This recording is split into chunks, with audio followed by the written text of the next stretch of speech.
तेबे वर्तमान समय बढ़िला यूपीआई ट्रांजैक्शन लिमिट। तेबे चलंतु संपूर्ण विषयटी जानिबा। तेबे बढ़िला यूपीआई ट्रांजैक्शन लिमिट। तेबे यूपीआई रे 5 लाख टंका पर्यंत ट्रांजैक्शन लिमिट बढ़ाई।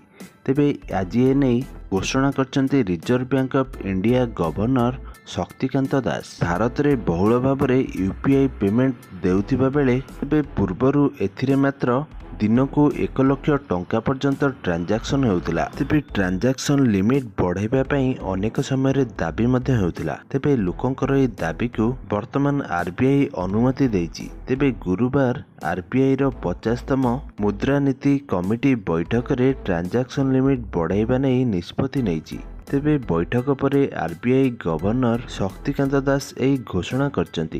तेबे वर्धित यूपीआई ट्रांजैक्शन सीमा टिकसदाता को अधिक सुविधा प्रदान करिबो। तेबे एथिरे टिकसदाता माने निजर दायित्व निर्वाह करिया पई प्रोत्साहित हेबे। तेबे गत वर्ष डिसेंबर मासरे केतेक निर्दिष्ट पेमेंट जथा हॉस्पिटल और शिक्षा संस्थान रे पेमेंट पई यूपीआई लिमिट को 5 लाख टंका पर्यंत कराइथिला।